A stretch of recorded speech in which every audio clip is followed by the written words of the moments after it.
নমস্কার বন্ধুরা, welcome back to my channel a heartful life. আমি তোমাদের হোস্ট শাশ্বতী তোমাদেরকে আবার নিয়ে চলে এসেছি একটা নতুন ঠিকানায়।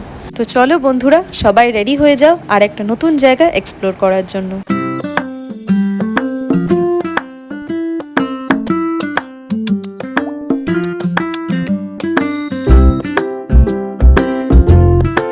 তখনও ভোরের আলো ফোটেনি। বাড়ি থেকে উবার ধরে ঘন কুয়াশার মধ্যে দিয়ে আমরা রওনা দিলাম আজকের গন্তব্য মুর্শিদাবাদের উদ্দেশ্যে। তারিখটা ছিল 26শে ডিসেম্বর 2024। পার্ক স্ট্রিটের পাশ দিয়ে যেতে যেতে আলোয় সাজানো শহর কলকাতা তখনও 25শে ডিসেম্বরের আমেজে মেতেছিল। এই ট্রিপে আমার সঙ্গী ছিলেন আমার মা। ইতিহাসের গন্ধ মাখা নবাবী আমলের অমূল্য স্থাপত্যে ঘেরা এই শহর মুর্শিদাবাদ আমাদের বহুদিনের ইচ্ছে ছিল ঘুরে দেখার। কলকাতা থেকে মুর্শিদাবাদ যাওয়ার জন্য প্রতিদিন অনেক ট্রেন চলে, তবে আমরা উঠেছিলাম হাজারদুয়ারি এক্সপ্রেসে। এই ট্রেনটি কলকাতা স্টেশন থেকে ছাড়ে সকাল 6টা 50 মিনিটে এবং মুর্শিদাবাদ পৌঁছে দেয় দুপুর 12টা নাগাদ। আমাদের দুজনের টিকিট ভাড়া হয়েছিল মাত্র 150 টাকা। প্রায় 5 ঘন্টার ট্রেন যাত্রা, কিন্তু কুয়াশার চাদর ঢাকা সেই সকালের সফর ছিল একেবারে ছবির মতো।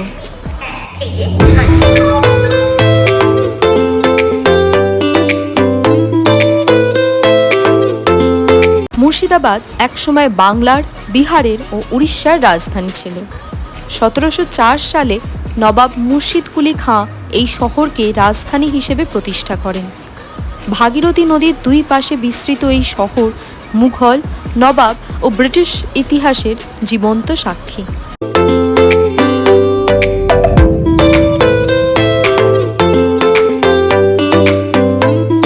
স্টেশন নেমে আমরা একটা টোটো রিজার্ভ করি 1000 টাকায় সারাদিন ঘুরে দেখাবে নদীর এই পাশের সব গুরুত্বপূর্ণ ঐতিহাসিক স্থান। ভাগীরথী নদী মুর্শিদাবাদ শহরকে দুই ভাগে ভাগ করেছে। আজকের ভিডিওতে আমরা আপনাদের দেখাবো প্রথম দুইটি দর্শনীয় স্থান, জাহানকোষা কামান এবং কাটরা মসজিদ। পৌঁছালাম প্রথম গন্তব্য জাহানকোষা কামান। এখানকার সময়সূচি সকাল 9টা থেকে বিকেল 5টা পর্যন্ত এবং প্রবেশ মূল্য 5 টাকা ভারতীয় নাগরিকদের জন্য। আমরা এসে পৌঁছালাম টোপাখানা ময়দানে, নবাবদের পুরনো অস্ত্রাগার। এখানেই আছে সুবিখ্যাত জাহানকোষা কামান। এটি তৈরি হয়েছিল 1637 সালে ঢাকায় সম্রাট শাহজাহানের শাসনামলে। কামানটির দৈর্ঘ্য 17 ফুট 6 ইঞ্চি এবং ওজন 212 মণ। এটি ছুটতে লাগতো 28 সের বারুদ। এই কামানটি তৈরি করেছিলেন জনার্দন কর্মকার ইসলাম খাঁয়ের আমলে। নির্দেশ দিয়েছিলেন দারোগা শের মোহাম্মদ এবং তত্ত্বাবধানে ছিলেন হরবল্লভ দাস। এটি 8টি ধাতু মিশিয়ে তৈরি: সোনা, রূপো, তামা, লোহা, টিন, সীসা, পারদ ও দস্তা। ইতিহাসের এক অনন্য নিদর্শন বলা যায় একে।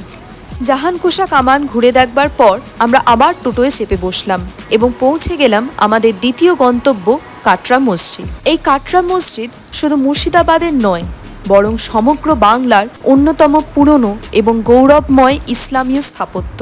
1723 সালে নবাব মুর্শিদ কুলি খাঁ নিজের জীবদ্দশাতেই এই মসজিদ নির্মাণ করেন এবং তিনি নিজেই সমাধিস্থ হন এই মসজিদের প্রবেশদ্বারের নিচে।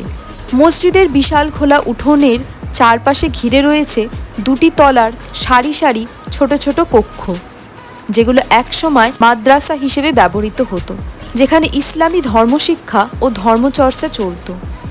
এটি শুধু উপাসনার স্থান নয়, এটি ছিল শিক্ষার এক গুরুত্বপূর্ণ কেন্দ্র। এই মাদ্রাসের অন্যতম আকর্ষণ হলো এর 4 কোণায় থাকা বিশালাকার বাট্রেস বা মিনার সদৃশ পাথরের স্তম্ভ, যা এর স্থাপত্যকে এক বিশাল বোধ এনে দেয়। সম্পূর্ণ নির্মাণে ব্যবহৃত হয়েছে ইট ও চুন সুরকির মিশ্রণ। জানা যায় মুর্শিদ কুলি খাঁ নিজে এই মসজিদের নকশা তদারকি করতেন। তার একান্ত ইচ্ছা ছিল মৃত্যুর পর যেন সাধারণ মানুষের পায়ের নিচেই তিনি সমাধিস্থ থাকেন। তাই তাকে কবর দেওয়া হয় মসজিদের মূল প্রবেশদ্বারের নিচে, যাতে প্রতিদিন ভক্তরা যখন মসজিদে প্রবেশ করেন তাকে শ্রদ্ধা জানিয়ে যেন চলাফেরা করেন। 18 এপ্রিল 1914 সালে এটি ভারতীয় জাতীয় গুরুত্বপূর্ণ সম্পদ স্মারক হিসেবে ঘোষণা করা হয়। শুধু ইতিহাসপ্রেমী নয়, প্রতিটি ধর্ম এবং সংস্কৃতির দর্শকের কাছে এই মসজিদ এক নান্দনিক বিস্ময়।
এই সমস্ত দিয়ে দিয়ে সুরকি চুন সুরকি দিয়ে এগুলো করা, এরকম ছোট্ট ছোট্ট মানে ইটগুলো এখনকার মতো নেই, ছোট্ট ছোট্ট ওই যে চুন।